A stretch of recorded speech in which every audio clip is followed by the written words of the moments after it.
want to make sure wonderful presenter Cindy Pierce will have all the time to talk about this very exciting and interesting and very relevant topic that she'll be addressing us on social media, kids and sex, the importance of proactive conversations. So I'm really looking forward to it, but I'll just take a minute to introduce myself and to share a little bit of how I came to be here. So my name is Tamar Davis, which I love in a Zoom. You can actually just see that in the little box, but I like to say the name anyway. And so I started as CEO of Gateways about 9 months ago, and it's just been amazing despite the pandemic and not being able to actually see and meet you all in person. But it really has been incredible and a very humbling experience to be at the helm of such an amazing and really inspirational and critical organization with the work that we do. I can tell you that, as a person with a disability, I have significant hearing loss. I was diagnosed when I was around 2 years old. My parents did not know if I was going to be able to speak. And with intensive speech language therapy and the use of hearing aids and all of the different um, assistive, listening devices and all of that, I've really been able to come into where I am today. But I was thinking back on my childhood about when I remember first knowing about sex, and there were two things that I was thinking of. One is I was a big reader because that's how I gained my vocabulary. I did not gain it from hearing other people. I really gained it through learning how to read. I read early. I was a voracious reader. My social skills lagged between my ability to communicate and the fact that I was always just reading. And I discovered the Body Book, which was, I don't know if anyone remembers it, but it was like a book about the anatomy, kind of written for kids. But of course, the pages I was most interested in were the pages about learning how people make babies. And so I remember that being my first, like, oh, this is very interesting and I don't really understand this. And what is this? And then, of course, I got educated very quickly by some of my siblings who were very knowledgeable about a lot of things.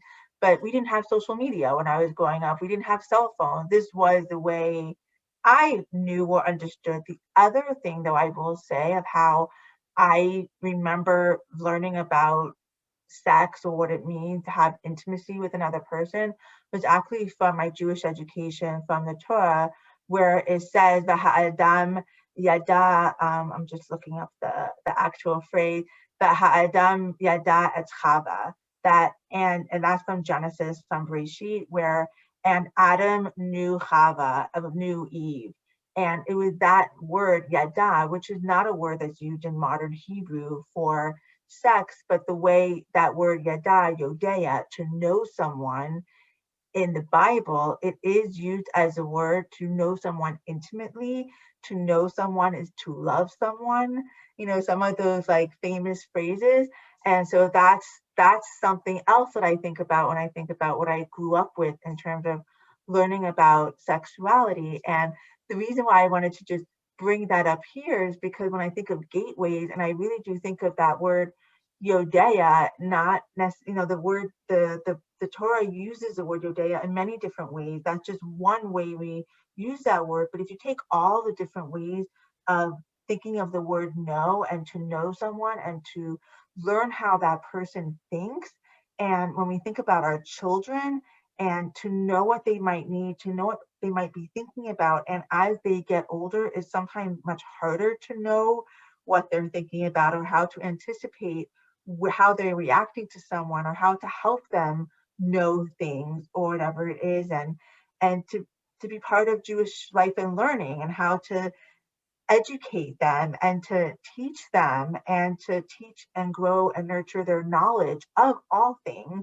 including sexuality and what it means to be with someone. And I think of that with my gateways hat on, because we really do think about how all of our children, regardless of their needs or whatever it might be, whether it's a diverse learning need or whether it's a high level special need, a physical disability or whatever it might be, but how do we introduce and teach and cultivate that knowledge and that thirst for knowledge in all of the different areas as it is appropriate for each child. And that's what we do through making sure kids who are diverse learners in our Jewish day school, that they're able to access that. But if they need services, we're able to be there for them. If they're looking for something in a Sunday school or B'nai Mitzvah environment, and they need really a lot more of of accommodating how they learn and figuring out how we adapt what it is so that these children can really, all of our children can really learn about our traditions and become a bar bat mitzvah. And we actually just celebrated our 91st B'nai Mitzvah this past weekend, and I heard from the mother because I had written to her, and she just talked about gateways like I never thought this was possible, that my child would be able to celebrate this milestone and to do as much as she did. And that's where we really have to raise the bar for everyone, where we cultivate that love of learning, of knowledge, of knowing, and to really understand that to know someone is to love them. And that's where I am so grateful for Cindy coming here and being our speaker and really speaking to a topic that can be, at so many different ways of relating to this topic. And depending on how your child is or where your child it is on the diverse learning spectrum, how we learn and know about these things. So I personally am so passionate about gateways, and I love gateways. I look forward to meeting all of you in real life, but also, just on these webinars, and we can use the chat, and I know Harry will share our information afterwards as well. And I just hope you'll enjoy this time during this webinar together. Thank you. Thank you. Can I jump in, Harry? Is it my time? Okay. Yeah. Here we go. Okay. Whoop. Okay. So my name is Cindy Pierce. Thank you, Tamar, for that knowing of another is kind of a theme in why I do what I do, is that so many young people crave intimacy, they crave connection, but there's so many more obstacles. That's been the case for all young people, but there's so much risk with social media. There's so much risk for shame and rejection that's very public. So kids are really struggling more. Same issues always, but phones have magnified the issues. So to give you a little background, I've been doing this for 17 years. No intention of doing this, but as I stepped into fraternities and sororities and high schools, I was alarmed by the misuse of the internet. There's all this great information, but no one's accessing it. So I felt the need to get people educated. And I talked to parents, college students, people in their 20s and 30s, young people. I have three young people of my own, 23. My husband and I have a 23-year-old, 21-year-old, and a 19-year-old. For a long time, they were absolutely embarrassed by their mother going around talking about these things. And now they're like, oh, I guess you're right. I guess this is what's going on. Okay, so let's see. Why is it not playing? Let me move you over here. Trying to play here. Sorry. I'm in edit mode.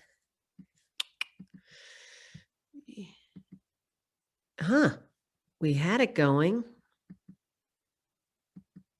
And there we go. Okay. So when we're talking about alcohol, when we're talking about sexuality, when we're talking about phones, when we're talking about consent, the earlier we start, the better. We know most people are hoping their kids will grow up to have a healthy relationship with their body, with sexuality, with technology, with alcohol. But what we forget is that most parents are crossing their fingers and hoping that occurs over time, or hoping the pediatrician or the school takes on all these things.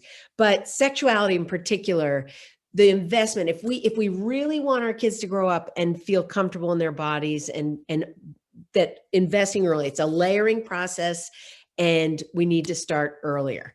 It's never one and done. There's no such thing as the talk. Everyone's like, check. Nope, we need to keep the conversation going. And I was told that when that research has been out for a long time. My 23-year-old, when he was 5, it's clear that kids who get early education make healthier choices. It reduces their risk for being sexually abused, less STIs, later start. I mean, we know that research has been out there. So our pediatrician told me that I needed to start talking to my kids between the ages of 5 and 7. And I thought, oh my gosh, like I learned in 5th grade. But I thought, I'm going to give it a try. And I asked my other friends, who said all the doctors in that practice said the same thing, but they said, but I'm going to wait till later because my kids aren't ready. And I cannot tell you how talking to my kids early, how it panned out. They got used to, I tenderized them when they were young and receptive. And as they got older, they were just used to me talking about these things. And my husband got on board. He was like, not my natural way, but I'm in. And it just, the payoff, and just that the conversations, it's like tenderizing them. So if some parents get their kids 17 years old on their way to college, they hear a talk like this, they get new information, and they realize they haven't talked to their kids. And the best thing to do is start right then and say to your kid, look, I blew it. I should have been talking to you this. And so now it's going to be really painful. And I've got some ideas on how to make that happen as we get going. So they are challenging for conversations. But here's the thing. When you start between the ages of 5 and 7, it is not challenging for kids. It's challenging for you. And so many parents say, my parents blew it. I felt like I learned too late. I didn't get a good sexuality education or any of these topics. I want to change that, but my kid's not ready. My kid is late to develop. They're not interested. They don't ask questions. They give me this. I will tell you this, kids who give you this, they're also giving you this. So, and proof is our middle child is our daughter couldn't stand it when we were talking about sex. Resistant, snarky, but I persisted. Like, it's so easy to back down, but you got to persist, because it turned out all the time she was resisting, she absorbed it all. So it's often more, as your kid gets to 5th, 6th grade and they start kind of puberty, maybe starting, or they're starting to have crushes, it's more awkward. So if you can start before that, it gets easier. If you miss that window, start when they're, wherever you are. So one thing is, my friend Vicki Hofel, she's a parent educator. She talks about privileges and responsibilities. So sometimes if I would say to our kids that we got a new, when you could have one computer for all the kids to do their homework, we got a new computer. And I said, no one can get on this computer. I have for each of you, depending on their age and specific situations, I chose 3 TED Talks that they would watch with us. And they couldn't get on the computer until they did that. That was like, you want the privilege of using a computer, then you need to have the responsibility of these conversations. And if you can't handle the conversations, you can't get on the computer. I use privileges and responsibilities all the time with my kids. They want their phone, they want access to their computer, but, oh, I can't talk about that. It's like, wait a second. These devices give you access to an incredible amount of information. I want you to be educated about that. And so you're going to have to endure these conversations. So privileges and responsibilities, great way to do it. Oh, you want to ride? You want to go over to a friend's house? You want to ride? Oh, then empty the dishwasher, or, even tasks like that, like get responsibilities around the house. And I always remind my kids, sometimes the 19-year-old starts stamping his foot. And I say, it's really hard to respect what you're requesting when you're acting like you're 11. So if you want to be treated like you're 19, then you need to act like it. And that's the privileges and the responsibility. So as soon as is a great phrase. Yeah, the answer is yes, as soon as. And one thing is, when you like after this talk, some of you may have a 12-year-old and you're like, I didn't talk to my kids. And a lot of people leave here and say, all right, I'm going to have this conversation. And when the kid is like, why now? We've gotten this far without having these conversations. You can say, look, I've got some new information. That's a great line. New information. You know, my friends got bossed into letting their older kids drink with their friends at their house. And they were like, this doesn't feel right. And then they saw some research, they heard my talk, and they said, you know what? They came back to their kids and they said, we have new information. We're not going to allow this next time. And the kids were like, but wait, we've already done that. It's like, nope, got some new information. Very powerful line. So they do give you this, you don't want to hear it. But here's the thing. They can't unhear it. Like once the information's out there, they cannot unhear it. And of course, the car at night is a great place. They're trapped. I've had my oldest kid, I remember him pressed up against the wall. Like, I knew I shouldn't have come to the bus station with you, Mom. This is crazy. I'm stuck here.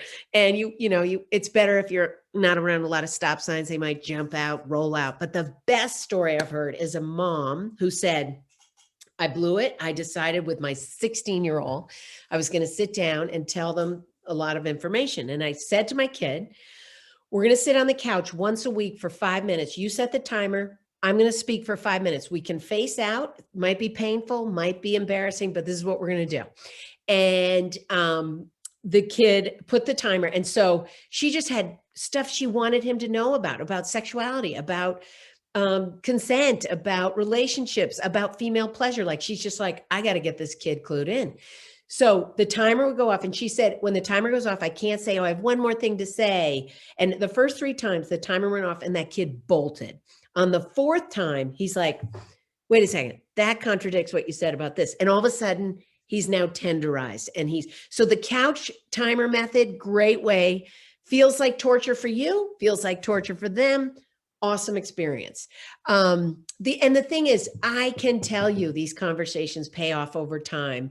Even the snarkiest of kid will come back and say, I said, basically, you guys, I'm hoping when you're 40, you look back and say, Mom, I'm so glad you and Dad were so open about this. But it happened at 16. The oldest kid was like, my friends do not know anything.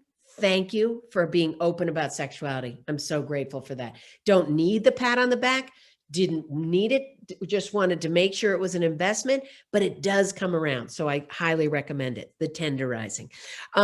So the social courage, social courage I talk to kids about. That's not being outgoing. A lot of people hear me speak and they're like, well, you're all comfy and you'll talk about sex with anyone. That's not what social courage is. I know lots of loud, chatty people who have no social courage. Social courage is speaking up when someone is disrespectful, racist, ableist, sexist, transphobic, homophobic, anything you see, being able to speak up. And we don't go from not speaking up to suddenly in a situation calling out. It's building, it's practicing social courage. And so kids think they're going to get to be an adult and suddenly have that, but people go through their whole lives without it. It requires practice, being in awkward situations. So as parents, we are modeling that we're diving in and enduring an awkward conversation.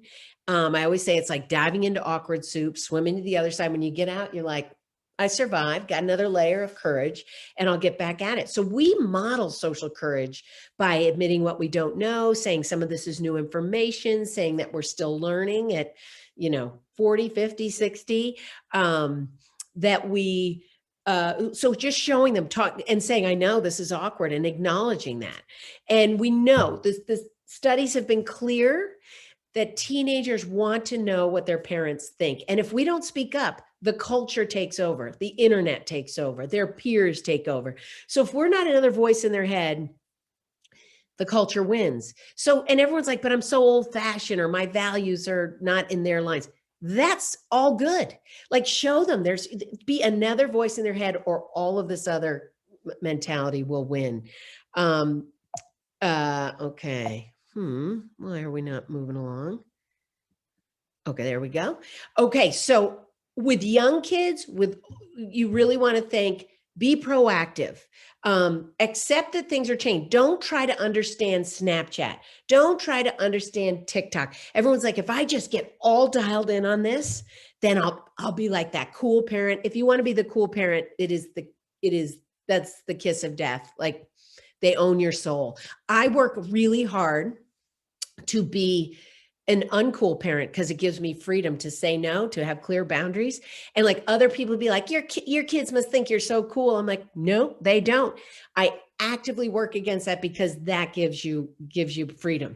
So being proactive, laying things down, but accept things are changing. So don't try to understand each of these social media apps. Instead, just understand generally that social media, that the changing porn, that the way things are changing, that's all. It's all the same stuff. You don't have to get down to the details. Just things are changing and you adapt, and talk to them about face-to-face conversations, true connection.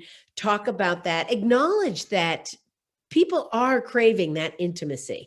And so instead of, everyone says, well, I don't have to worry about that because my kid's not there yet. My kid's late to develop. My kid's this. Let me tell you, I was the last kid to develop. Anyone who went to high school with me is shocked that I've written 3 books about sexuality. I was the last person to have it, the last person to kiss someone. I mean, it is a miracle on ice that I've written 3 books. But I was informed, even though I was this little goober, puberty was miles away.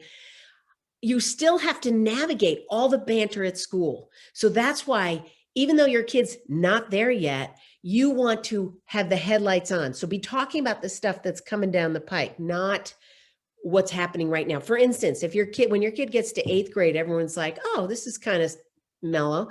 And then all of a sudden, 8th to 9th grade, the changes, the expectations, the social banter changes dramatically. So you really want to have that information ahead of time. So we'll talk about some of that.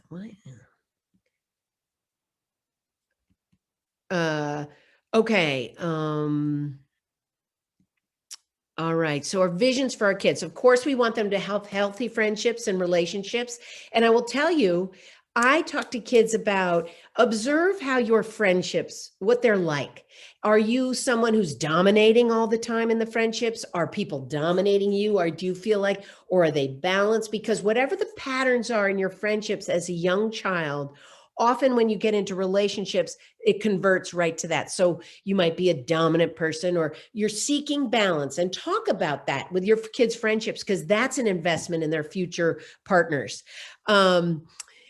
Comfortable with conversation and helping. You want them to be comfortable with conversations about sexuality. We've talked about that. Now, the gender straitjackets, it's so interesting to me that we are a society that now understands that gender is a spectrum.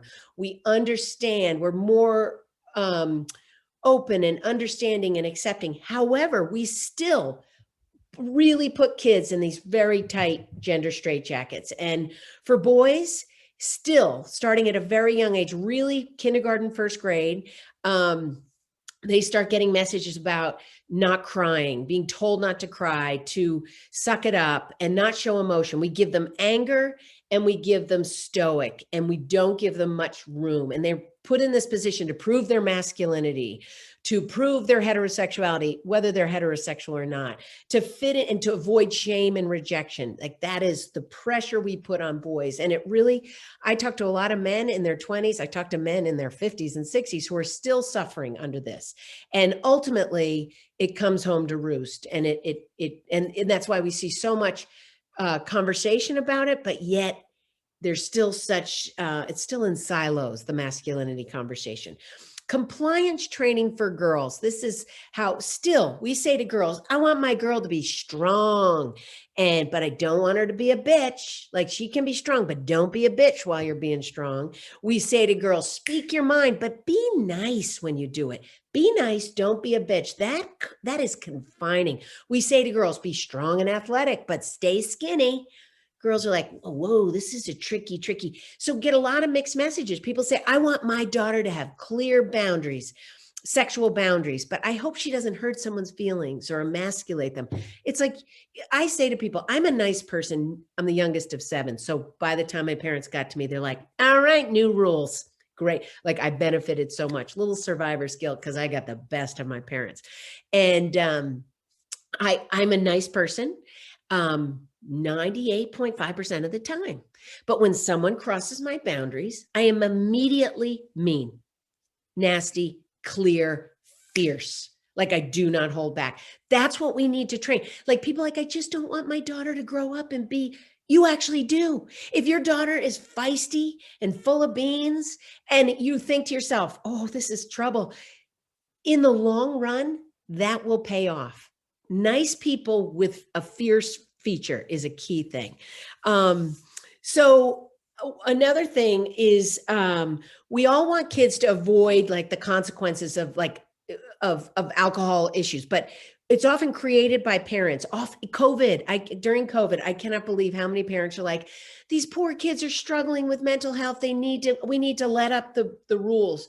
Actually, it is known that being permissive about actual alcohol contributes to mental health problems. It is especially teens whose brains are developing, that when we are permissive about alcohol, kids actually drink more. They push boundaries. They will let up on their own boundaries and increase issues around mental health. So being clear about alcohol is a worthwhile effort. And we also want our kids to be the engaged bystander, the upstander. That's the social courage. We need to model it. We need to let them, be contrary and go against our thoughts and challenge us. And of course, we want mental and emotional well-being. So Lynn Lyons is my all-time favorite. She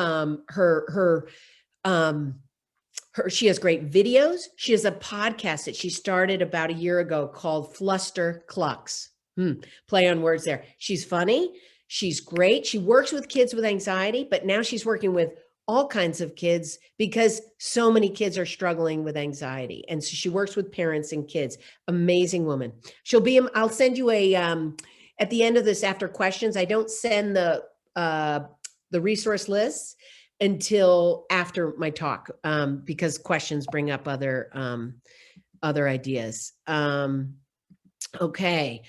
Let's see, social courage. Let's get into that. So witnessing it, practicing it.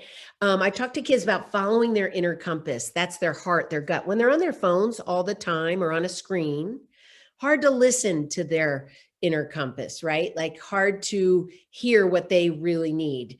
And this is where these conversations with our kids with all kinds of different needs, talking to them about boundaries, talking to them about self-care and being clear.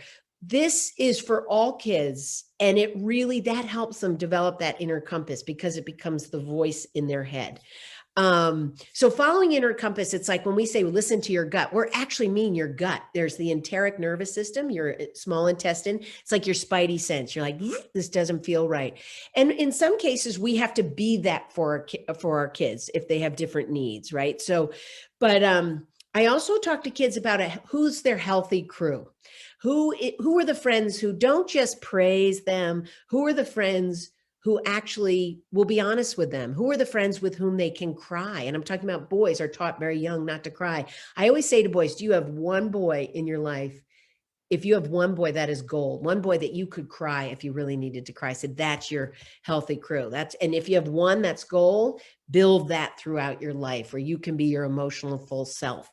But the friend who will give you honest feedback, like you shouldn't have posted that, that's a great friend. And when we talk about anchoring adults, or my friend Brooklyn Rainey wrote a book called One Trusted Adult. She has a whole program about trusted adults.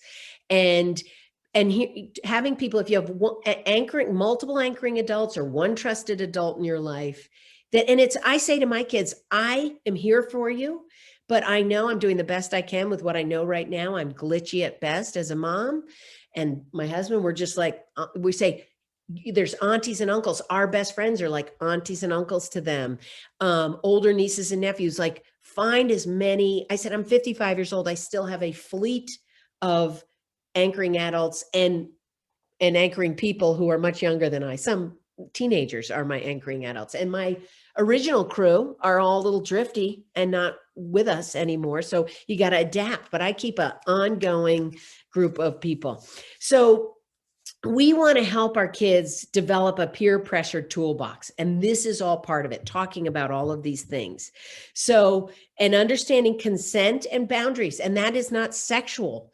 That is, it is. But first, it starts with, your little kids in the bathtub, like can't touch other people's genitals, like that basic stuff. That's clear boundaries. We need to teach our kids, and with their friends, clear boundaries, touching, personal space, volume, talking to kids about boundaries, like respecting boundaries and asking for consent. Like, is it okay if I do this? Like in a friendship, if we teach them about consent when they're young, it will happen it'll happen when they're older, when it comes to a partner.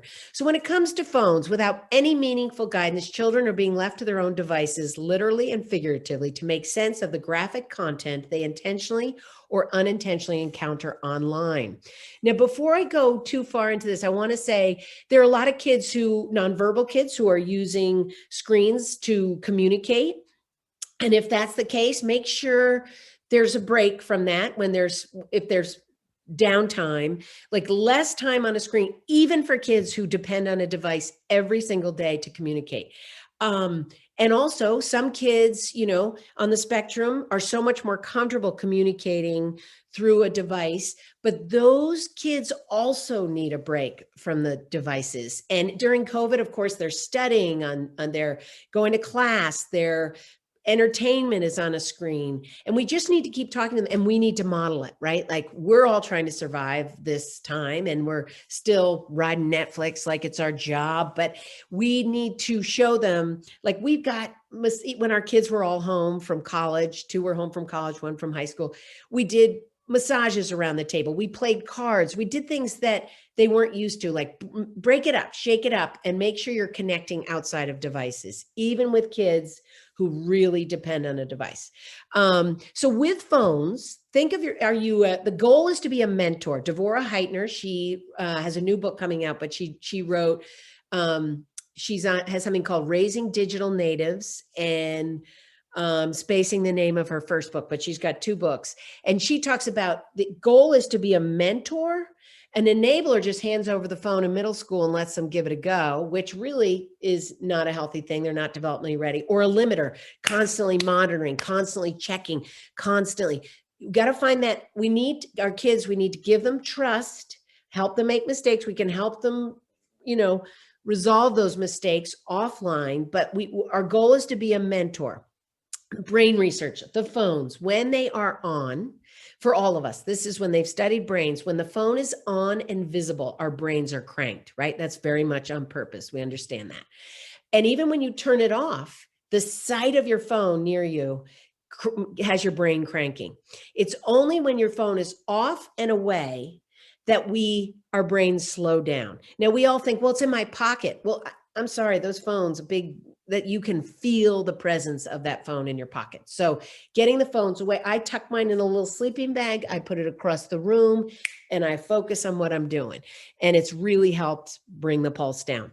And as I talked about the phone time, JOMO, joy of missing out. This is something we need to show our kids because they feel like they're missing. And it's really tricky right now because some kids are vaccinated, some kids are not. Some families have even though they're vaccinated, are now like, oh, it's all good. So we have families with different ideas on what's safe.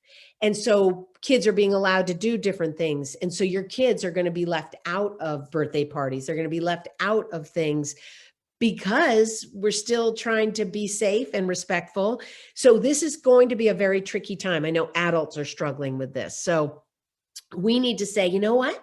I'm missing out because I want to be safe, and just show them that you're capable of being alone in your own head. We also know the research has been clear for decades. People have saying since the first phones were here, what's going to happen? We know what's going to happen now, but we don't want to face it. Even for us, that more face-to-face time improves a person's well-being. There's less depression, less anxiety, less stress for people who have more face-to-face time. 8th grade, there's a movement to wait till 8th. For a long time, that was kind of common. And then it all slid down where people are like, oh, my kid needs a phone in 4th or 5th grade. Read Devorah Heitner's work. Get on her she has a great newsletter that's not too often, but it's good information. She's got good information about, how in middle school, they're not developmentally ready just to be handed into Instagram or into TikTok. Like she says, get an account together, see how they do, and move and kind of slowly give them more responsibility. And you have a right through eighth grade to monitor and tell your kids. I don't never snuck on when my kids got them halfway through eighth grade, 2 of the kids got phones. One, I make them pay for it too. I think that's really important. I'm going to send you a list of, with the resources, a lot on social media, of some ideas, but having them pay their monthly fee, they never lose their phone. They never break their phone. My daughter got really good at replacing the screen herself. I really recommend that. But what I would say to my kids is occasionally I'm going to get on. Now on Snapchat, you can't do this. But I said, occasionally I want to look through your texts and just kind of look on your phone, what's going on. And you can say no. And if you say no, I will respect that. But then we're going to have a conversation about why you said no. And they might be like, well, one of my friends is racist. And one of my friends he's really rude. And then I want to say, well, have you talked about like standing up for that and speaking up? And I've had some of the best conversations when I've not gotten on the phone. And then if they say, yes, you can look, and I find something that freaks me out, I try to keep my pulse down for 24 hours before I have the conversation, because sometimes I'm freaked out. And I remember really got a great answer. One of his friends had used a racist word. And I said, why are you tolerating that? Like, I tried to keep myself down. Like that makes me really uncomfortable. And he had a great explanation. He said, when he moved here to America from Japan in kindergarten, he experienced racism all the way through elementary school. And Mom, the other 8 boys on that group chat, if they had used that word, I would have taken them down, but I just felt like I didn't want to do that with him. And I said, I love that you understand that, but that doesn't make it okay. Could you think about speaking up? So do I know if he spoke up to him later about that word? I don't know, but he heard what I said. He heard my values. He heard what I was thinking about that. And that's another little investment. So as I said, same issues for all teenagers. They want to feel like they belong. They want to feel connected. They want to feel known, heard, seen. That's been the case for everyone. But now a phone, it's 24/7. And of course, all kids know that people are cultivating an image, changing photos, making everything look great. Everyone knows this, but the reality is they feel more depressed when they look at that over and over and over, and they're sitting in their room in their sweatpants doing homework. We know that affects mental health, but it doesn't keep kids from wanting to engage. Now the phone, the kids who need to escape life and issues and anything, they can, the phone is, when you're not talking face to face, there's emotional distance. So there's less risk. There's less social risk. There's less, you can think before you type, avoid awkwardness. So the thing about these devices and COVID times is they have had the safety of that distance, and we need to actually coach them. And Lisa Lyons talks a lot about this. She has a couple podcasts about COVID and how we're all a little socially rusty. And so they need help kind of managing that. So be there for them. So obviously these phones, they want to maintain social relevance and avoid social consequences. And that's a tricky balance.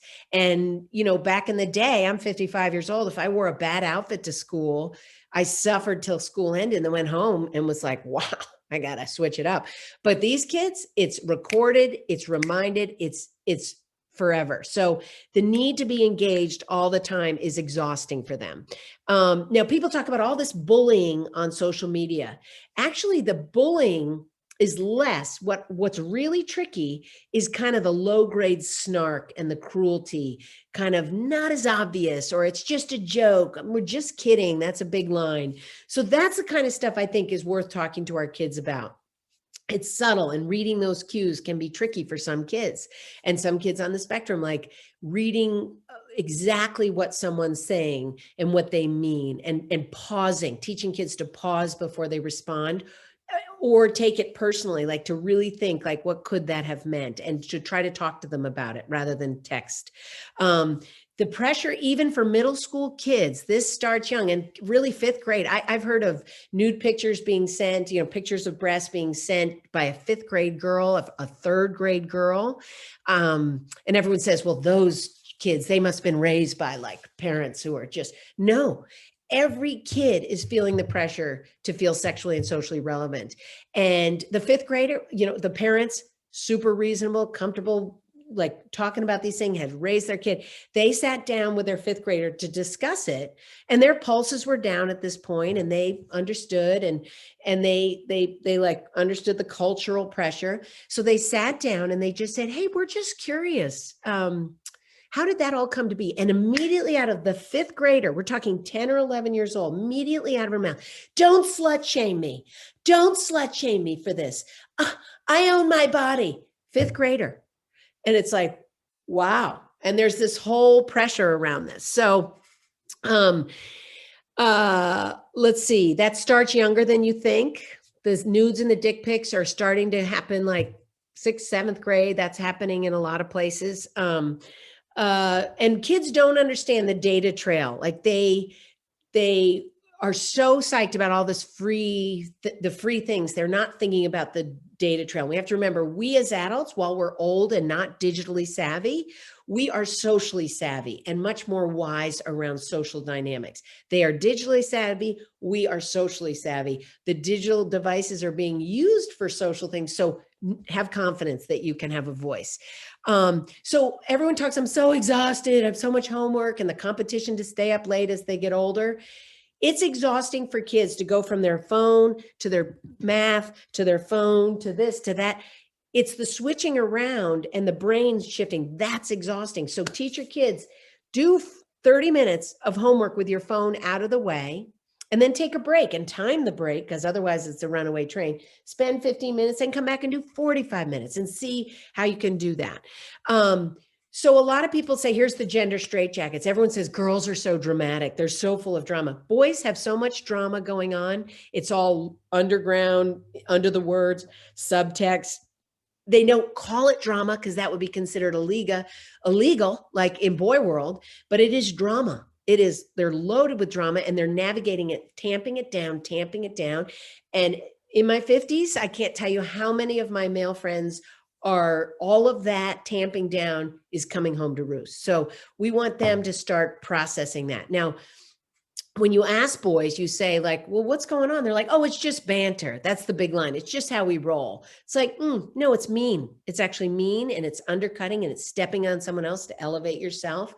I'm pretty straightforward about that. And they resisted and resisted. And now I hear my kids using the phrases. They're like, Mom, you don't know. I'm like all this attitude from my boys. And then they're like, I hear them saying, like the older brother, you're stepping on someone to elevate yourself. I'm like, that's the investment. It comes back.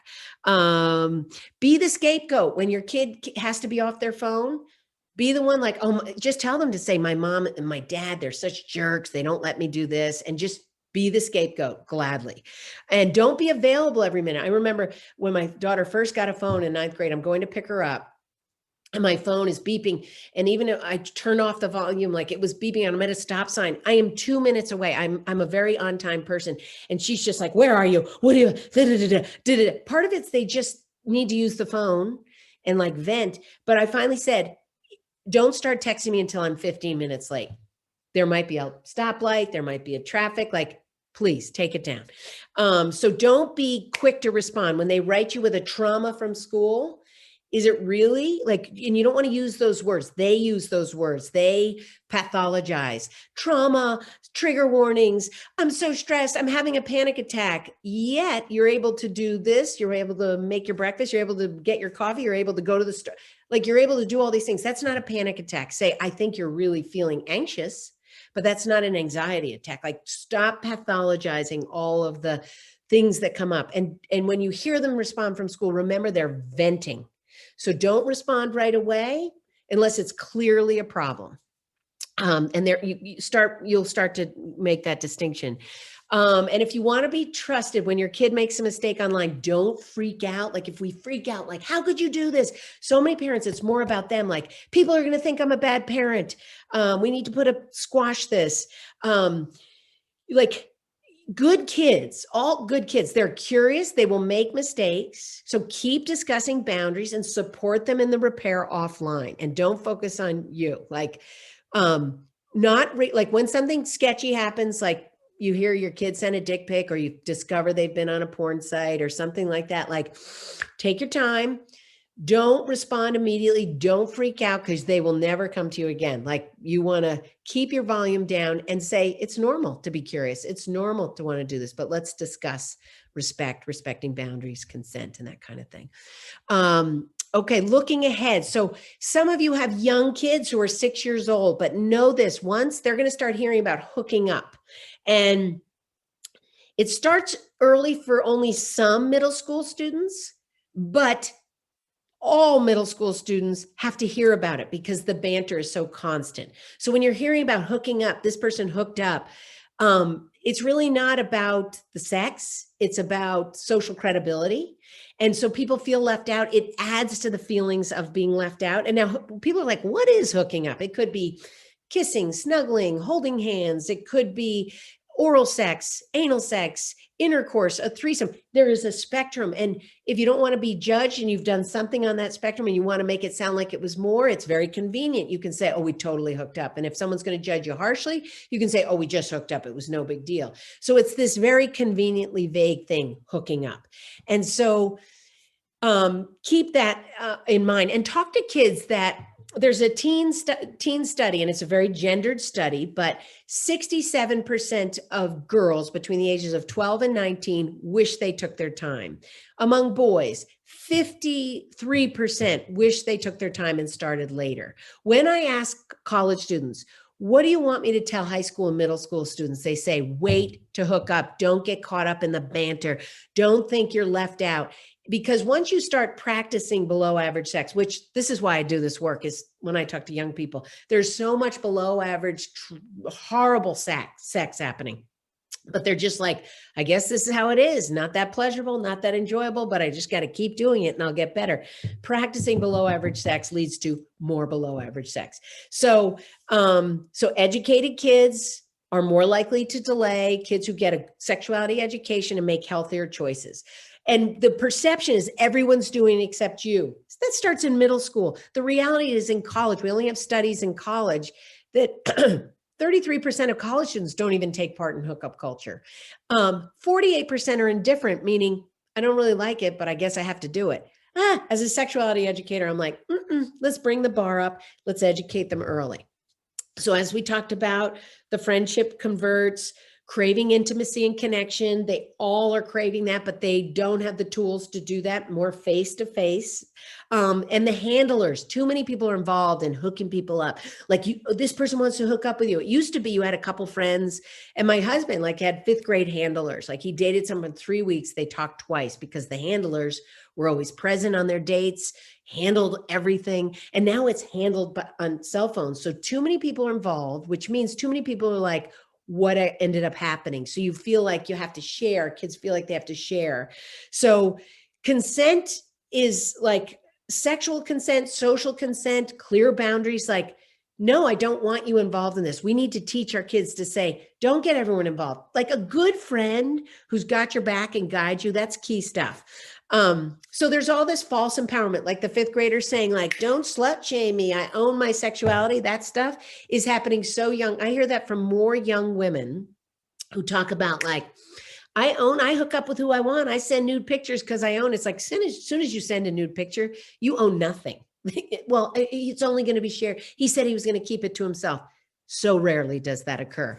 And hooking up, I talk to these women, they're not having orgasms themselves. They're providing pleasure, and everyone thinks they're like socially, sexually savvy because they have all these partners, or they're hooking up with people, or hooking up with older people.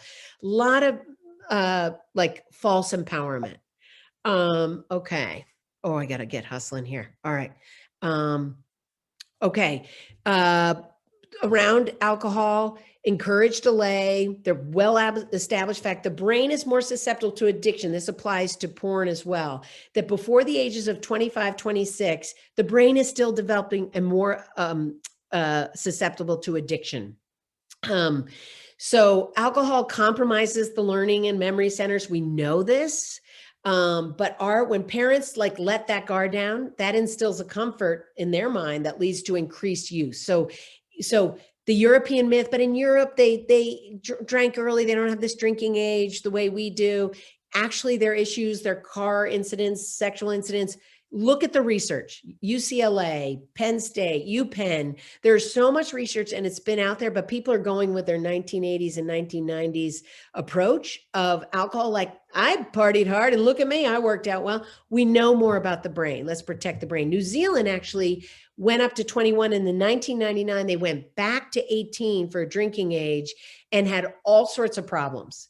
So do the research. There's plenty of it. And tune in. It's inconvenient, right? Because it makes another issue, another conflict you have to have with your kids. You're not going to that party. No, we're not going to host that party. No, I'm not going to take all the keys. And because when people think when they host a party and it's in their house and they're drinking where it's safe, everyone's safe to not get a DUI, but they tend to drink more. I can't tell you how many young people, in fact, mostly girls, who talk about being at a party where the parents were present and alcohol was present and were hoping they were sexually assaulted by someone and felt they were hoping the parents would intervene, but the parents were staying back. So this idea of keeping them safe, think about broader about that idea of safety.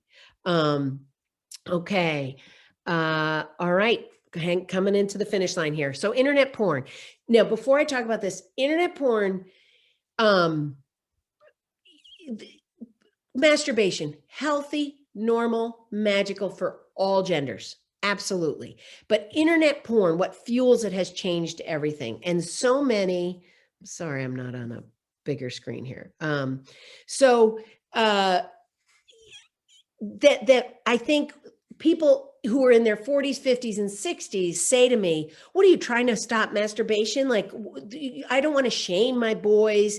I don't want to make them feel guilty. It's normal. And we had magazines or we had VCR tapes and now they have internet porn. It's just a modern version. Internet porn is a whole different ball of wax. It is a totally different situation and very easily to access.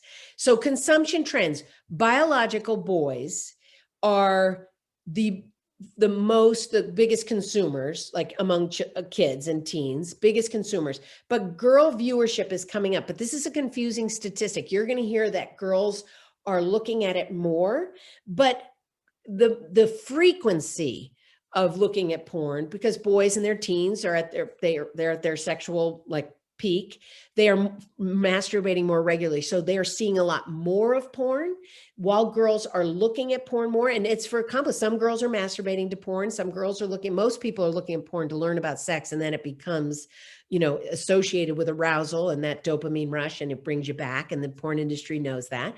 But girls say, I look at to learn what boys like. I look at to see what my preference is, my orientation. Like porn is a place where people could affirm their sexual orientation, affirm their gender identity. They're looking for, but something they're not ready to talk to parents or friends about. They get online to kind of affirm those things. Younger ages of you'll get online and you'll see anywhere from 11 to 13 is the first exposure, but sexuality educators are hearing more that 9 is kind of a common age of first exposure on sometimes the family laptop, sometimes unintentionally, sometimes very intentionally. What I'm concerned about as sexuality educator is that the skewed expectations about how bodies appear and how they respond. People are very confused. Porn is different than a drug. With a drug, after a while, you can't get high, so you need more of the drug to get high. With porn, you need variety, and Pornhub has provided that. Pornhub, when COVID, like last March, Pornhub was like, oh, perfect. We're going to take everything behind this paywall, a whole bunch of material, and make it free, because they knew they were going to have kids home on their screens and they could get so many more consumers. So porn, you need variety. So that's why there's something called escalation, where you don't get off after watching certain stuff. So need something more intense.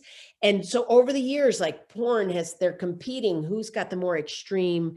Okay, what's going on here? Come on now. Okay. Porn industry literally shops for consumers. It's all normalized, right? Even parents are like, kids need to masturbate. They need to learn about sex. This is really, I'll talk a little bit more why it's not a great sexuality educator. And it normalized by peers. I often hear from high school students, they say by the time they got to 6th grade, particularly boys, people were talking about porn in 6th grade and like, have you seen this? And have you seen that? And they'd be like, yeah, totally. And then go home and look it up. So the pressure to look at it, the normalization of it, I talk to young men about masturbating without porn. And you know what they say? They say, I really can't masturbate without porn. I don't have an imagination anymore. We need to cultivate that imagination. So the content has changed drastically. Much more violent. The most accessible porn is what's clicked on the most, and therefore the most available. So any kid who's getting on and searching very quickly is going to get to some incredibly violent porn. Is there respectful porn that's consensual? Yes, but it's behind a paywall, gets no clicks. But actually, the brain experts say not looking at porn is the key. But there's audio porn. Some kids are like, what do you think about like literary porn? I'm like, better than any teenager who's telling me they're reading like erotic literature rather than looking at internet porn, because a lot of kids saw it when they were young and knew it wasn't good for them. And they themselves are regulating this. So the access, everything has changed. You can access it anywhere. And now that there's phones, kids are masturbating in strangest little nooks and crannies because they can, and they have more viewing. So porn is the primary source for sexuality education. Kids will tell you that. It's like, I want to learn about sex, and this is the only place I can do that privately. Almost a third of what crosses the internet is porn. All genders view, like what I said, but biological males. So I'm most worried this is an alarming model of sexuality. So violence and coercion. So what is often shown in the most viewed porn? Coercion, sexual assault, sexual violence, physical violence. This is common in the most accessible porn, and it fits the definition of sexual assault, yet this persists. Dehumanization is a major theme, mostly of women. So the misogynistic themes, knowing, and racism in porn, like the racial stereotypes that are perpetuated by porn. The industry is racist in how they treat people of color. People of color, women of color are paid half as much as white women. And also the themes, enslavement is a theme in a lot of the most viewed porn. People of color women are portrayed as prostitutes. Men are portrayed still as like sexually violent. And here we are having this racial reckoning in this country, but no one's talking about the messaging from porn, where so many of the stereotypes are reinforced.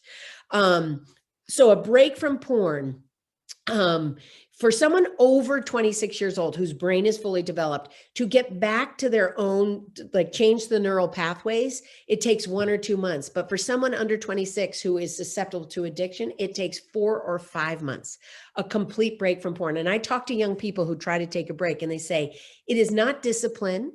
It is absolute vigilance. People constantly sending you links, talking about it constantly, getting on your computer is a trigger, how they actively how to stop themselves and there's not a lot of conversation about this. Gabe Dean, Reboot Nation, has a great quitting porn. Like he's got thousands of documented stories from users, who mostly boys, talking about the experience of how it was impacting their relationships and how it changed after. So here's the thing. Dads are not concerned about porn, and moms are like, this is not my department. So we've got a gender problem there. But you know who's concerned? The young men. High school, college, and men in their 20s come to me because I'm rando old lady. They're like, I'm worried about how porn is impacting my life. Like, that's where the concern is coming from the actual consumers. Erectile dysfunction is the number one thing I hear reported, not for physiological reasons.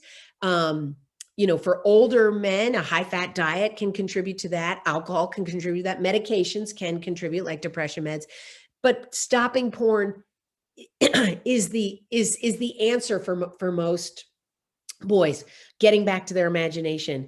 Erectile dysfunction for a 15, 16-year-old, when I talk to college students who say, I've had erectile dysfunction for 6 years, and it's either can't get it up and can't get off because what they're seeing in porn does not match their experience with a partner.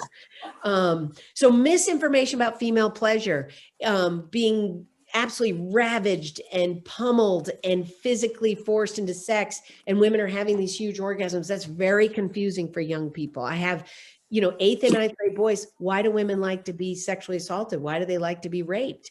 And that's very confusing. Genital image, I'm going to end on this jolly topic. So all genders struggle with genital image issues. Kids are already struggling with body image issues, and now genital image because of porn, and because, transgender kids, gender nonconforming kids feel a disconnect with their genitals at times, or, and people assume that every transgender kid is going to have surgery. That's not the case. It's female to male surgery is $95,000. Male to female is at least $45,000. So surgery is not, people socially transition. They might take hormones, they might have top surgery, but not a lot of people can afford and don't want actually but there is the disconnect with genitals. So that can cause genital image issues. Women in porn are waxed from anus to navel. Their vulvas, the external part of their vagina, or the labia, are trimmed so they have better camera angles and they look young and look fresh and perky. This has had a huge impact. Young girls and college women talk about from male partners saying they don't look right, they don't match. So that's really hard on girls. And then for boys, I can't tell you how many boys feel inadequate. I mean, penis panic has been an issue for generations, but with porn, the average size penis in porn is 8 inches. The average size penis in real life for a fully erect male is 5.14 inches. And when I could walk into a school and give that information, boys are up cheering, feeling so grateful, feeling so normal. There's just so much feeling inadequate, and that alone could change things for boys. Okay, I'm going to take questions now. Sorry for going over. But questions, I would hope questions could happen through either, I'm going to go on gallery view, methinks. Could I stop? I'm going to stop sharing my screen. And I'm going to go to full screen, gallery view. Okay. So if you could send questions through the organizers, that would be easiest for me to hear it directly from them. Or you could just speak up, unmute. Hi, everyone. Harry, I just want to quickly check in. I'm not able to see if people have sent anything through the chat for Cindy. Any questions? We don't currently have any questions in the chat. I think people were really just kind of focused on what Cindy was saying, which is great. So if anyone has questions, you can send them in, or like Cindy said, just unmute and ask Hi. away. You can't see me, but this is Jenna. I actually did send in a chat, but I guess it didn't go through. Yeah, I did too. I have I have 2 kids who are obviously of 2 different ages. So I struggle with trying to speak with my older child about what I think is age appropriate, knowing that that information is probably going to get to my younger child through that child when I don't think that it's age appropriate for the younger child. And I was wondering what advice you have for that. So I'll give you a couple examples. So the age appropriate, it is tricky.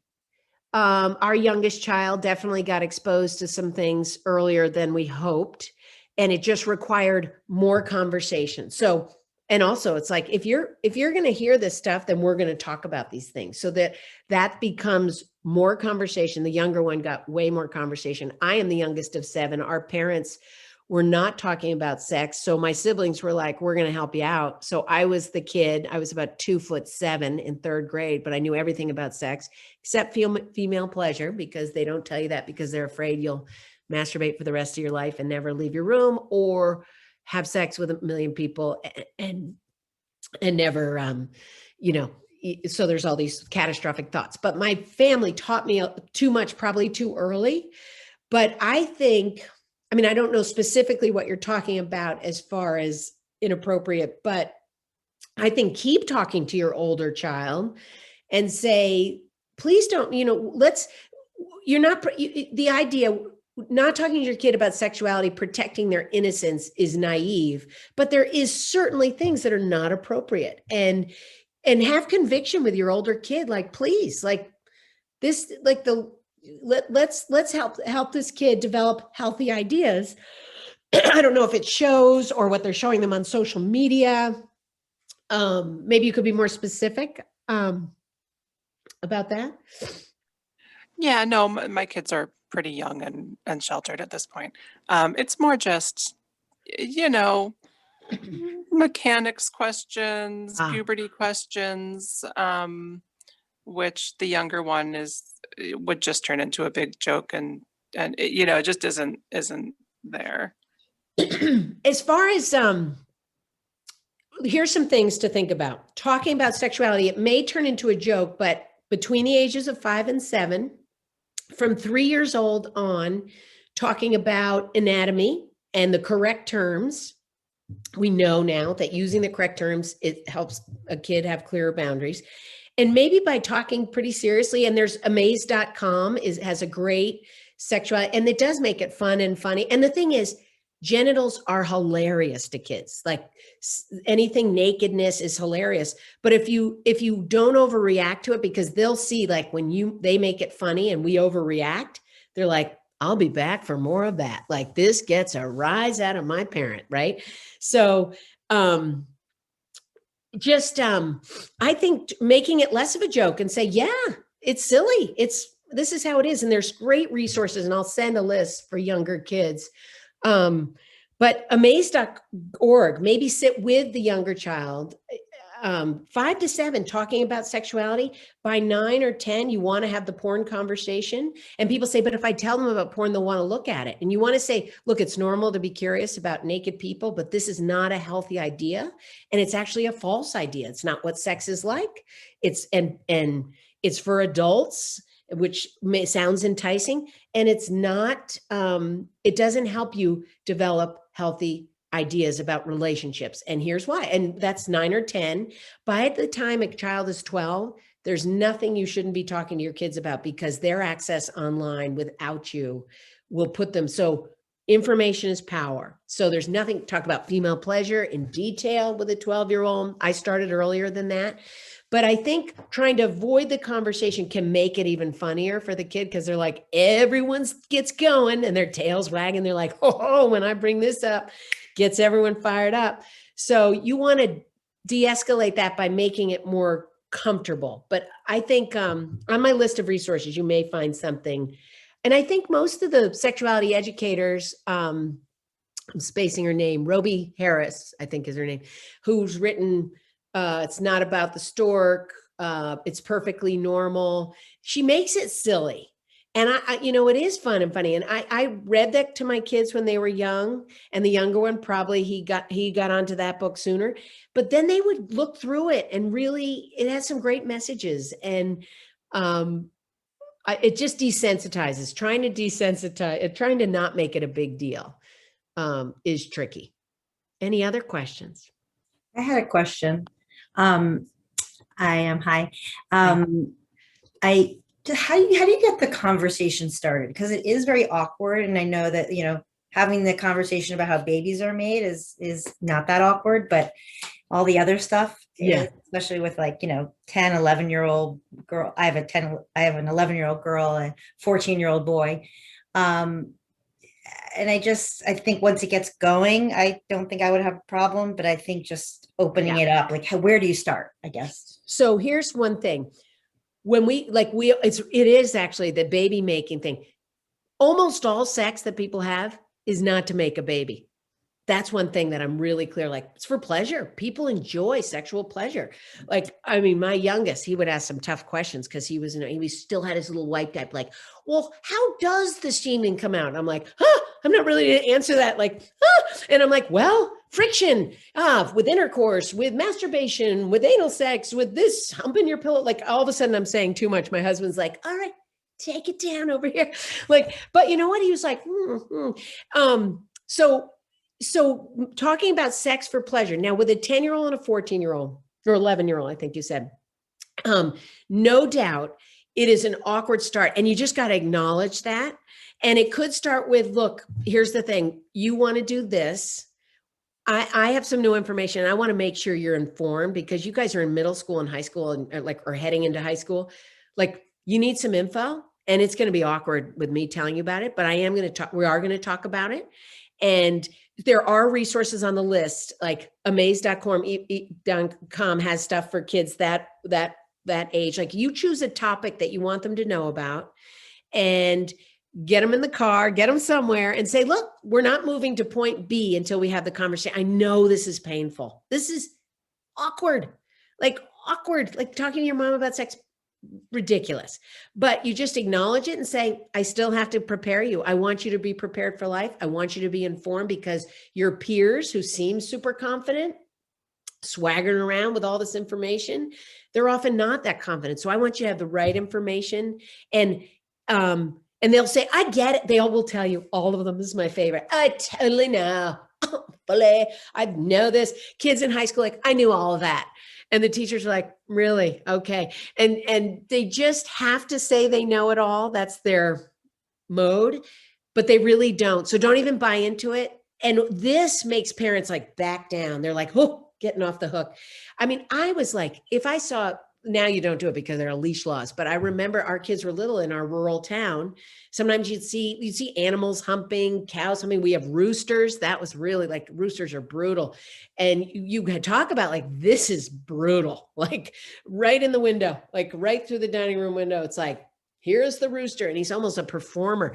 And you're like, this is, we had great conversations, and I'll use anything. Songs on the radio. I remember my kids, the bus, the Hoppy Bop station in town that played on the bus on the way to school. My older kid was in a band in 3rd grade and 4th grade. And it was like, he was listening to Deep Purple and Jimi Hendrix and Pink Floyd. And I was like, this is a little dark. And then I'm listening to what the radio station that plays on the bus. And it's in the car, and like every other song, like Whips and Chains, Rihanna talking about whips and chains. My kid's 7, and in the club, like bitch, like humping, like these horrible, like misogynist themes in these songs. And I just use every song like, hey, let's have a little chat. Since you like this Rihanna song, let's have a little chat about what's going on in here.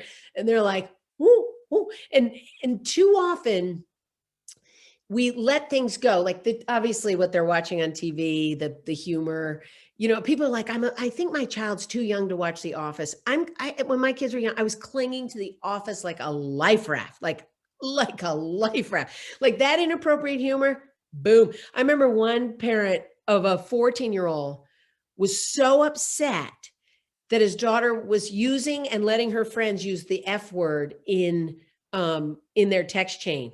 I'm like, the F word, that is your best bet. Like everything else, look at what else is being sent. The nude pictures, the sexting. The porn they're seeing. I'm like much more worried about this. And it's not that I'm saying that's an appropriate language. Do not use the F word out loud here, but you can't control a teenager's what they're going to be texting back. But you can't control the games they're watching, but you can talk about them in general and how they convert to real life. Like you may be using that language here, but not out here. And the gaming, the violent gaming, I keep that conversation going all the time. And I think it pays off. It just keep planting a seed. Like, is this really helping you with respect? And I can't believe the group games they play, but it is awkward to have these conversations, but use anything you can find to bring it in. And sometimes you just blast in. Sometimes it's like, hey, got some new information today. I'm going to roll out with it. Yep. Awkward time, gather up, and bring it on. Anyone else? Well, there's a few questions from the chat. A few people have asked, how do you really step into that mentorship role as a parent in terms of overseeing texting and social media without being overly intrusive? And then there's also questions on if you don't feel like you have the words or the knowledge to have these conversations, what are some other options or methods of talking about this? Does it make sense to actually sit down and show them porn to illustrate it and demystify it? Okay. Don't try to demystify porn. That's permissive. That's like, don't, and everyone's like, what if there was healthier porn? I'm starting with this one because absolutely not sitting down and watching porn with them. Talk about what's out there, what's seen. Some of the resources will help you with this. So when you don't have the words, I'm hoping that and it's okay to say you don't have the words. That's part of the social courage modeling. Like, this is really hard for me because I was raised in a family that didn't talk about this. And, you know, grandma and grandpa didn't have this conversation. So I'm trying to rewrite the script. So I'm jumping in here. So I think acknowledging not knowing is a great message for our kids, is seeing that we as adults, that's one thing as the youngest of 7, you got to see behind the curtain, you know, two brothers divorced by the time I'm in 3rd grade. I got to hear they tried to keep me out of the conversations, brothers boo-hooing in there, parents not knowing what to do. Finally, they're like, come to the table. Your thoughts are included here. I got to see adults who did not know. I think that's really important. So I think the resources, a couple things, Our Kids Online, this will be on the list, is worth watching with your older kids. First, watch all of these things. Social Dilemma should be watched. Our Kids Online, the newest, most current take on porn. There's so many resources that I will send you. And if you go on there, it kind of gives you the words, but really what you need is what I'm telling you here today is once you believe you need to have the conversation, you will find the words and you will stumble and you will fumble. And that is a beautiful thing. So finding the words.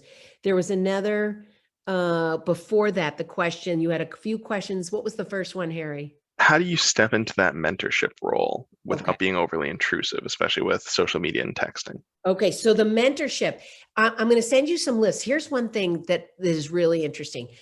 Talk to your kids, ask them questions like this. So tell me, don't give me any names, but when you're on Instagram, what's bad form? What's bad behavior on Instagram? Please don't tell me any names. I just want to know what your friends or people you know do on Instagram that's really bad form. Your kid who's in the back of the car who doesn't want to talk to you at all, they will practically be climbing into the front seat to tell you everything, all the bad behavior. And you say, well, what's the positive stuff that happens? And you just start asking a lot of questions. Vicki Hofel, parenting expert, a lot of her thing is about asking questions. So ask them what the tone is, what it's like. And has anyone, and I'll have a list of questions in the resources that I send you. Has anyone really hurt you? Have you hurt someone? How did you repair it? How did it work out? And have them talk about things kind of objectively. They're better about talking about other people, but you will learn everything you need to know, and they will have to hear themselves saying out loud what they do online, what they tolerate online, what bugs them online. And when they start saying it out loud, it's really interesting. And there are stories, a young woman, she was probably 16 or 17 at the time. She said, I'm going to do an experiment on Instagram. She said, I'm going to post a picture of my guy friend, same age, in his on a cliff, ready to jump into a lake. And on this cliff, it's super high, and he's in his trunks, and he's like this, flexing his muscles. Every comment that was in there, dude, you're so like, that's so badass. I can't believe you're doing that. Like, whoa, all this, like how amazing and bold he is. She gets in her very sporty bikini, not a thong, not a skimpy bikini, like a sporty bikini, stands on the same cliff, same photo of her flexing her muscles. She's an athletic gal. People are like, you're so hot. Oh my God, goals. So cute. Love your suit. Where'd you get it? Like all these comments, so gendered. This is where social media genders up people like nobody's business. And talking about those kinds of things, like where do you notice like how women are portrayed on social media? What are the comments like? When I say those comments, so cute. You're so hot. The worst one is you, like if she looks hot, you bitch, heart, heart, heart, heart, heart. The place, I have to like stop speaking for 2 minutes because people are like, oh my God, this is our life. Because we want to get them being more reflective about what they tolerate and what they post. So the mentorship is about keeping your pulse down, saying to the middle school, I'm going to monitor we're going to monitor you in middle school and see how social media goes. And at times it's a privilege to have a phone. And if you're disrespectful, you may not have your phone for a period of time. And when you get to high school, I'm not going to monitor, and don't sneak on, but keep the conversation going. So the mentorship is very different in middle school because of where they are developmentally to where it is in high school. And high school is about conversation and talking about respect and talking about, and keep asking those questions. So you'll have some more conversation starters in the list. I'm drifty over 50, so they're all escaping me at this very moment, but it will come to you in a list of some ideas. And the thing is, you'll be nervous bringing it up, but you'll be amazed how kids want to talk about the problems with social media. If you don't say, what do you post? What do you do? Don't ask that question. Keep it like, what's the trend on Instagram? What are people putting on TikTok? Hilarious to hear them start talking about. And they actually say things like, I'm sick of this. Like, I'm sick of my friend in her little half shirt, like grinding and, like putting it out there on TikTok. And it's like, kind of bugs me.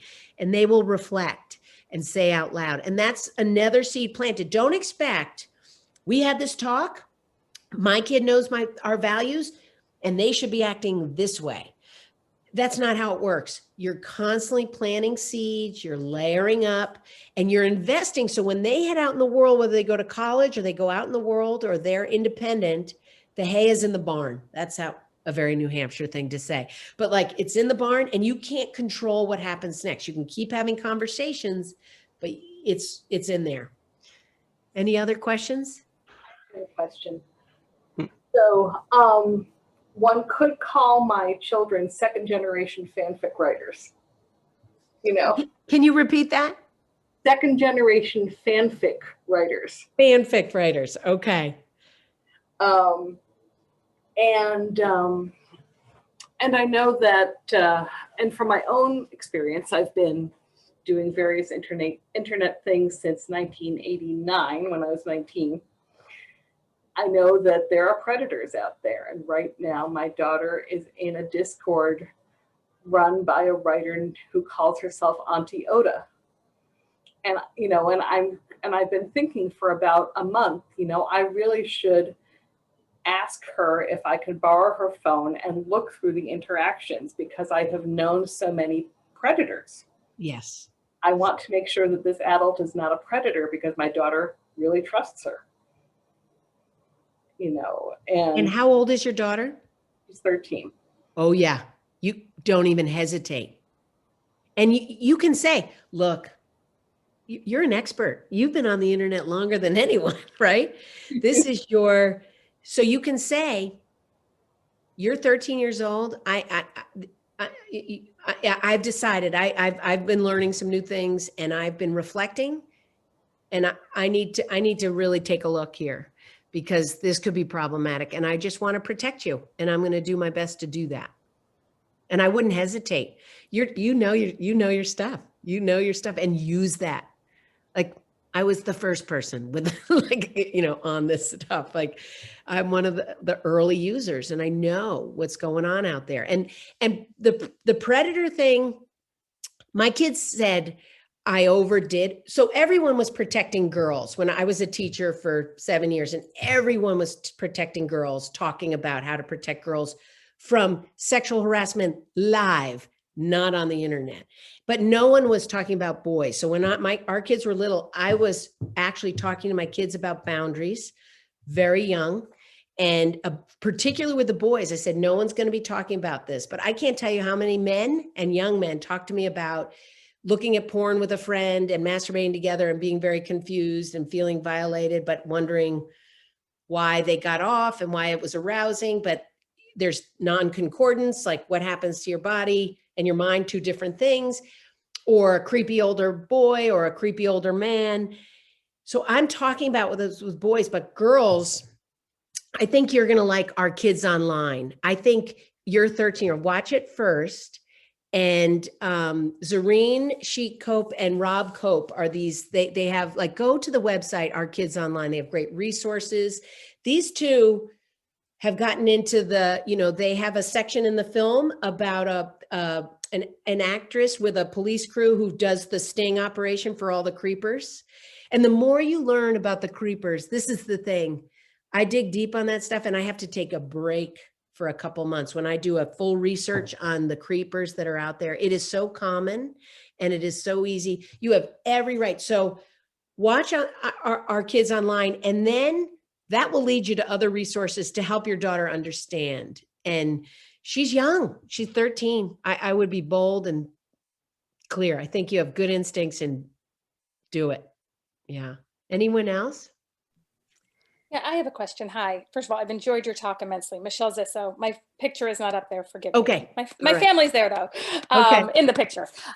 So we've always been a very open household, which has served me well because I now have a 13-year-old daughter who will literally ask me anything. And I've always said, like, you can ask your friends, but I can't guarantee you they're going to give you the right answer. You ask me anything and I will always answer. There was only one time I said, I think you're a little young for that. Ask me, in a year.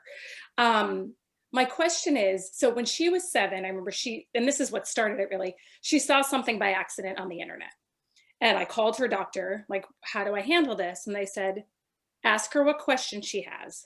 I was ready to have the whole talk about everything. They're like, ask her what her questions are, answer them, and that's it. So at what point, I guess, is, you're saying talk to everybody about everything. How do you know which age is right? And also, each kid is a little different. What one kid can handle at 7 is what is different than what your other child can handle at 7. However, we often use that to delay all the conversations. So people are like, my kid is the exception. My kid's not going to get online. They're not curious. So your kid has, like, the openness, your openness is going to save everybody. But you're right. 7 is not the time to talk about porn. But here's what often happens. People avoid, they cross their fingers. Let's not worry about it till something happens. And then all of a sudden they're, oh, geez, sorry about that. I turned the phone off. I thought it would turn off here. I can't get it turned off. Even my kids have tried to turn it off. They can't do it. So everyone says before my kid, I'm just going to wait. My kid's the exception. They're not interested. And then they, all of a sudden, the dick pic or the porn, and they're like forced into it. And then they're having to talk about what's unhealthy, no consent, no intimacy, no condoms, all this that's going on in porn, the violence. And then let's also plug in the healthy sexuality, but they're only going to remember that. So I think your doctor had a great instinct. Ask them questions, but by the time they're 9 or 10, you need to talk to them about what's in porn and that porn conversation. Like, it's normal to be curious. You're going to stumble on it. You'll find, or you might be interested, but it's about the preemptive strike. Talk about that, but also talking about healthy relationships that involve connection, respect, balance of interest, physical respect, consent, respecting boundaries, communication. And what you're going to see in porn what they will see in porn has none of that. It's out of balance relationships, disrespect, physical violence, or just not real sex, not the way sex should be. And some people will say, oh, but you're not honoring everyone's differences, people who enjoy the kink community. Let me tell you, we learned the affirmative consent standard was taken from the kink community. There's the kink community, while it's not perfect, and people in the BDSM community would not claim it's perfect, they're decades ahead of us on pre-care, which is not foreplay. Pre-care is talking about boundaries, safe words, consent, where are your limits, and then enjoying their sexual experience, and then aftercare. No, like I'm trying to say to young people, aftercare and pre-care communication. we need to talk about what healthy relationships are so that when they see porn, they have a reference. So that's basically why our pediatrician said, talk to them when they're in kindergarten and first grade. They have a base, they get used, like your kids will ask you anything. And that means what they're exposed to, you can always come back to this reference to what's healthy. And it's not like these days, so many kids have unintentionally or intentionally at a young age run into something. And we hope they just forget it, but we want to, I think you handled it just the way you should, but I think now you can keep talking to them about healthy sexuality and the messages that are in porn, and to keep saying it's totally normal. Most kids are going to want to see naked people, and all genders, by the way, when they've studied brain reaction to, it's a novel thing to see naked people on a screen doing anything. So when they study brain activity, all brains respond the same. People say, oh, boys respond this way. Boys are looking at porn more, but all brains respond. So it's normal for all genders to be curious about naked people. Great. Okay, I think we're going to have to end, unfortunately, Okay. but I just want to say that this has been such a great talk. Clearly, it seems like we could keep going here with more questions and discussion, which is fabulous. So thank you so much, Cindy. Thank you. Thank you so much. A couple quick things I just wanted to say. Thank you all. Thank you everyone for joining us this morning. Please, there's going to be a survey that's going to go out about today's event. And if you can take a couple minutes to complete that, it would be great. I also wanted to mention this is being recorded, and Cindy mentioned a bunch of very valuable resources during her talk and references. So we will be sure to get that out to you. Did you want to say something about that, Cindy? Just quickly, 2 questions came through direct message that I won't answer now. I think they may have been answered, but after you receive the resources, if you still have questions, please email me, and you can get my email from my website or through the organizers here if you have another question. But the resources, the list, I'll send that out either today or tomorrow, a couple pages of resources, and hopefully that will answer more questions.